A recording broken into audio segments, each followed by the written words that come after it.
Hello everyone, welcome back to our channel. আজকে আমি গাজরের পায়েস বানাবো। তো আমি এখানে দুটো গাজর নিয়ে নিয়েছি। গাজরটা আমি ভালো করে গ্রেট করে নিয়েছি গ্রেটারের সাহায্যে। এবার আমি একটা কড়াইতে 2 চামচ মতন ঘি দিয়ে দেবো।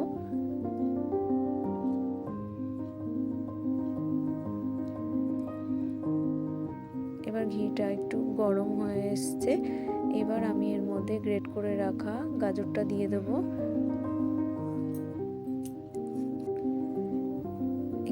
গাজরটাকে ভালো করে ভেজে নেব যাতে করে গাজরের কাঁচা গন্ধটা না থাকে। এবার আমি একটা বাটিতে 5 চামচ গোবিন্দভোগ চাল নিয়ে নিয়েছি।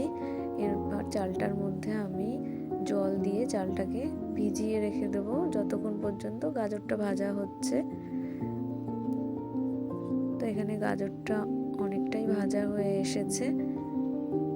গাজরটা যত ভালো ভাজা হবে গাজরের পায়েসটাও খেতে ততটাই টেস্টি হয়। তো এখানে আমার গাজরটা ভালো করে ভাজা হয়ে গেছে। এবার আমি এর মধ্যে 1 লিটার দুধ দিয়ে দেবো। দুধটা আমি একটু ফুটিয়ে নিয়েছিলাম আগে। তো দুধটা দিয়ে এবার আমি একটু ভালো করে নাড়িয়ে নেব যাতে গাজরের সঙ্গে দুধটা ভালোভাবে মিশে যায়।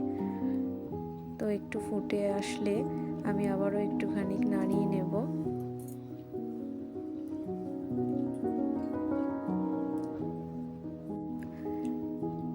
দুধটা ভালো করে ফুটে উঠেছে। এবার আমি ভিজিয়ে রাখা গোবিন্দভোগ চালটা এর মধ্যে দিয়ে দেব।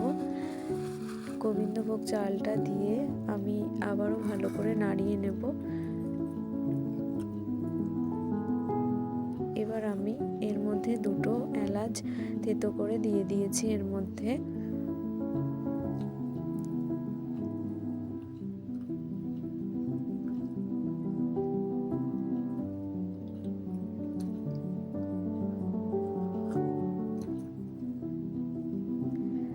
তো আমি ভালো করে পায়েসটা মাঝে মাঝে একটু নাড়া দিয়ে নেব যাতে কড়াইয়ের নিচে না লেগে যায়।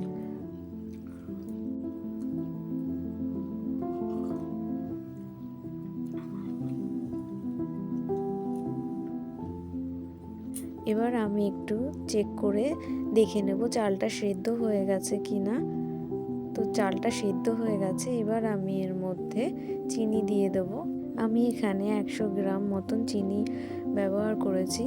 যেহেতু এখানে গাজরটা মিষ্টি সেই জন্য আমি চিনির পরিমাণটা একটু কমিয়ে দিয়েছি। আপনারা চাইলে চিনির পরিমাণটা কম বেশি করতে পারেন। তো চিনিটা দিয়ে আমি ভালো করে একটু নাড়িয়ে নেব। নাড়িয়ে নেওয়ার পর আমি এর মধ্যে কাজু আর কিশমিশ দিয়ে দিয়েছি। এবার আমি একটু ভালো করে নাড়িয়ে নেব।